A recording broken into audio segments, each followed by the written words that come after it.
What's up friends, it is Sam from DIY Huntress and this is Titan. And today I'm going to show you how I made a DIY dog bed with a patterned plywood drawer front to hide his grooming supplies. I think we're both pretty stoked about this one, so let's get started. Come on, let's get started.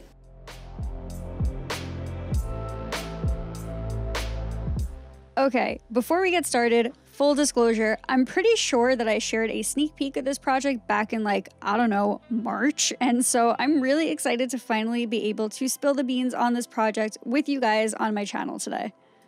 So jumping right in here, I really wanted to make Titan a dog bed, but because I'm a total sucker for things with storage as well, I wanted it to have a storage drawer. And since at the time I was super obsessed with using as much scrap wood as I could in my workshop, I decided to cut up some plywood and experiment here with pattern plywood for the drawer front on this bed. I actually really wanted this project in particular to be an introduction to pattern plywood, but I actually had to publish my pattern plywood key holder on my channel first, which was a little more complicated than this one was. So I'm really excited to introduce this one to you as more of a beginner to pattern plywood project if anybody is interested in getting started on something like this. Now at this point, I had definitely inhaled a ton of Michael Alm's pattern plywood videos to learn how to make really cool patterns, and so a lot of what I am showing you are things that I learned from him.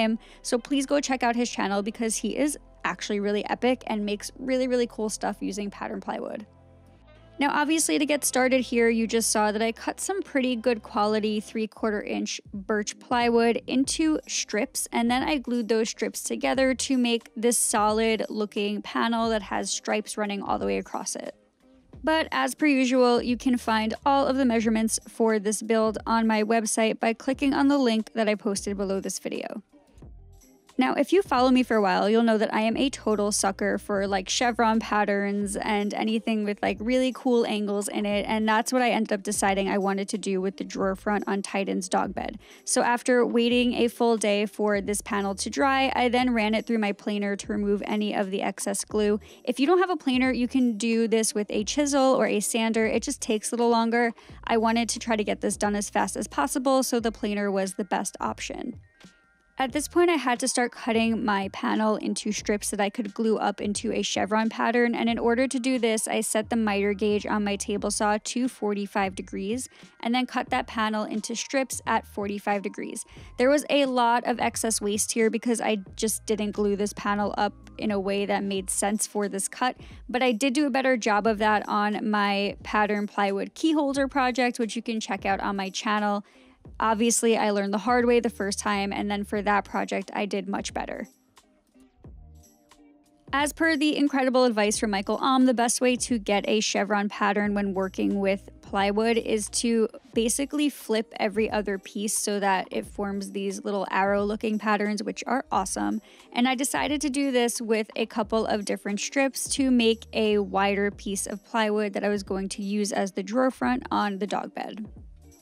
I ended up deciding here that I needed to make this drawer front pretty long and kind of thin because the dog bed isn't going to be too bulky, but it has to be big enough to fit Titan in it. So I decided to glue up this panel in sections. I started by gluing up 2 or 3 little sections of about 3 pieces of these chevron patterns. I then let those sit overnight to dry, and then once everything was strong and dry and beautiful, I came back, chiseled away any of the excess glue and any of the nooks and crannies, and then worked to glue these 3 panels together into one longer drawer front. I hope this makes sense. At this point, I pretty much trimmed the drawer down to its final length, and the reason I did that was because by having a nice clean edge, I was able to fit the maximum amount of clamps onto this piece to make sure that it clamped up super tight and super straight. Also, I don't know if you could tell from this video, but I was very liberal with the amount of glue that I used on this build. I did not hold back. I probably went through about a bottle of glue just making this plywood panel, but it was totally worth it. Now at this point, I set the drawer front aside to dry for a while, and then I began to cut the other pieces for the rest of the dog bed. As much as I wanted to use whatever leftover wood I had left in my workshop, I could not do that for this project. I actually ended up going out and buying pieces of plywood that matched because I wanted all of the wood grain on this piece to look consistent. But ultimately, once I had gotten the plywood for this project, I brought it over to my table saw to cut it down into more manageable pieces to use for the rest of this build. But if you don't have a table saw in your workshop, you could actually use a circular saw for this, and I just did a circular saw 101 video on my Instagram channel to show how you can break down larger pieces of wood with a circular saw and a straight edge. So if you're interested, definitely make sure to head on over to my Instagram and check it out. But anyway, back to the build. So once my pieces were cut, I then began to assemble the side pieces as well as the back panel to the bottom panel of the dog bed using dowel joinery. I really wanted the joinery in this build to be hidden because I wanted it to look sleek and modern, and dowels were the best way to go for me on this, but you could use pocket hole joinery if you wanted to as well and just hide the pocket holes in the back of the dog bed as well as in the bottom panel. I just made sure here to check square as many times as I could, and luckily I used a really awesome dowel jig. I will link that below this video for you, but the doweling jig helps to keep everything aligned pretty nicely, and once everything was into place with some glue, I then clamped it all up and allowed it to dry overnight. Pro tip for short people like me, the floor is a valuable workstation as well. If you can't reach the top of your piece when you are trying to align your pieces, just put it on the floor. It's gonna be fine, I promise. Clearly, after assembling the side panels to the bottom panel on the floor, I then moved this piece to my workstation where I clamped it all together nice and square, and then finally attached the back panel to the dog bed the same exact way.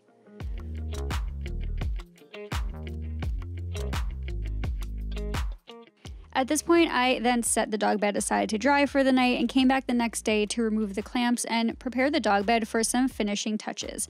Now, the first thing I wanted to do was install the drawer slides because I was going to be installing some legs on the dog bed, and I wanted to make sure that they weren't going to interfere with the placement of the drawer. So after deciding where the drawer slides were going to go, I installed them into the side of the dog bed and then moved on to cutting the legs. So a little while back, my friend Shara from Woodshop Diaries made this adorable dog bed for her little pup, and I absolutely loved the legs that she used on her dog bed. Luckily, she has amazing plans for this dog bed on her website, so I went to her website and downloaded the template for the legs that she used and just adjusted them to make them a little shorter for Titan's dog bed. But you can definitely check out the full plans for how she made her own legs on her website, and I've linked her website as well as that exact project below this video in the video description. Now, after cutting out the legs out of plywood using my jigsaw, it was then time to figure out where I wanted them to go. So I decided to use my speed square and set the legs up on a 45-degree angle to give them more of this like modern retro look. And then I pre-drilled some holes into the bottom of the dog bed as well as straight into the legs and attached them using wood glue and screws. At this point, I realized it was so much easier to install the legs with the dog bed on its side, so I enlisted the help of my brother to hold the legs in place while I drilled them in from the opposite side. You put it on backwards! You put it on backwards! Oh my god, why didn't I quality control you? Flip it back over, you put it on backwards. Did I put it on backwards? I was like, what is wrong? Or did you put it on backwards? No, you definitely put it on backwards. Alright, hold it super tight, like all your weight. No, not so that it breaks off. Which clearly worked out great. But once we finally figured out how to get all of the legs onto the dog bed, it was time to then work on the drawer.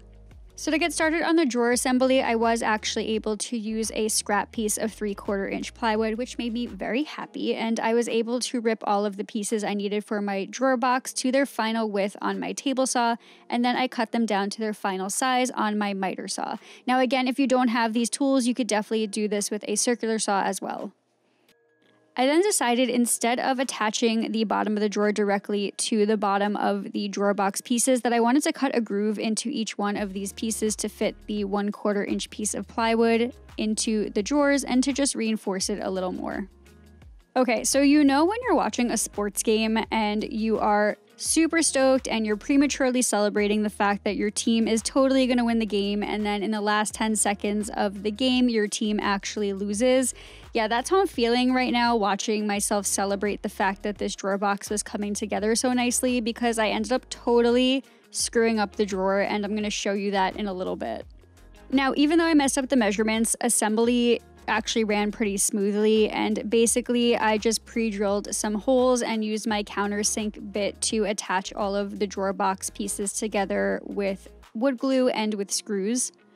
I then inserted that bottom panel into the grooves that I cut and then attached the final piece of the drawer box the same exact way as the rest of the drawer. I, for some reason, also decided to get real fancy with this drawer box and inserted some dowels into these countersunk openings just to hide the screws and to make the drawer look super fancy. And basically, after gluing those dowels in, I then decided to cut them flush using my brand new Dremel that I actually got as part of Home Depot's Prospective program, and then sand everything down and make everything look really nice before adding a furniture finish. Spoiler alert, just like the drawer fiasco, this did not work out the way that I wanted to, and you're gonna see why in a little bit. I mean, don't get me wrong, the dowels looked dope, but I ended up having to make some crazy adjustments to this drawer, and I completely lost the whole appeal of these dowels later in the process, which was kind of heartbreaking, honestly. But anyway, once I was done with the drawer box and adding all of the hardware and whatnot, it was then time to finish up the beautiful pattern plywood drawer front that I made at the beginning of this video. So I unclamped it, ran it through my planer, and then cut it down to its final size on my miter saw. I did notice after running this piece through the planer that there were a couple of areas in which there were small cracks or gaps, and the structure of this panel was great. It was super strong, but I just didn't love the gaps. So I used some wood putty, and then after that dried, and then sanded the entire panel to 220 grit before finishing everything off with a furniture finish. I then set that aside to dry, and then it was time to install the drawer, which I immediately regretted because it did not fit. Oh, this sucks so much. And I already plugged everything up. I can't remake this drawer. I don't have enough material. So basically what ended up happening is that the drawer box did not fit inside of the dog bed with the rails attached. So I ended up removing the rails, sanding everything down, and then putting the drawer box inside of the dog bed without the rails, and then it fit perfectly. Or so I thought. So I kind of got excited here that things were fitting really well, and then I ran into another issue right around this point in the project. Basically, at this step, I had to install a shelf where the dog bed that I ordered online is going to sit for Titan to lay on. Now, when I designed this bed, the original plan was that this drawer front was going to cover that raw edge of plywood on the shelf, and basically by doing that, I completely forgot to account for any spacing in the drawer, and that meant that the spacing between the bottom of the dog bed and the bottom of the shelf was too tight to fit smoothly. Unfortunately, I learned that the hard way, and I didn't even notice that that was an issue until after I had already glued and screwed that shelf into place, which made things pretty frustrating because then I basically had to take the entire drawer, bring it over to my table saw, and then cut about ½ an inch off of the drawer in order for it to slide in and out of that opening smoothly. Usually this wouldn't be an issue because I often use pocket hole joinery to make my drawers, but for some reason, like I mentioned earlier, I decided to be fancy on this one, which meant that all of those beautiful dowels that I added were now not going to look very beautiful anymore because I ended up having to cut all of the top ones in half. But because positive vibes only here, the silver lining was that this drawer ended up fitting absolutely beautifully, and then I was able to attach that gorgeous pattern plywood drawer front by first nailing it into place, and then once it was a perfect fit, I then attached it permanently with wood screws. At this point, all that was left was to just make sure that Titan was happy with the height of the dog bed. And I know what you're gonna ask me, but Atlas actually hates dog beds. He would rather lay on the floor. In fact, he won't even go near this thing, which I think is hysterical, which is why I didn't make him one. But basically, after I knew that the pupper was happy, I then gave everything a really good sanding, starting with the legs. And I was actually really excited to have my Dremel multi-tool around with the corner sanding thing to get into all of the weird spots. I then finished off the entire build using 2 to 3 coats of a satin polyurethane, and I made sure to lightly sand at 320 grit in between each coat, and then at this point all that was left was really to just add the hardware to the drawer front.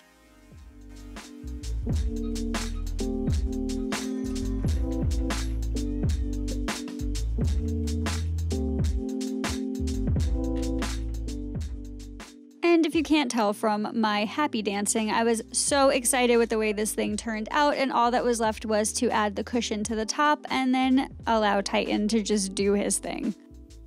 I'm super stoked about this build, and I'm pretty sure Titan is as well. He has not stopped laying in it since I built it, and having this drawer for grooming stuff has just been the ultimate because it is definitely coat blowing season for this mini husky, and I have not stopped brushing him. Not so secretly too, I am absolutely loving this pattern plywood drawer. I think it adds a really fun visual element to what is a pretty basic dog bed build, and I could not be happier with the way it turned out.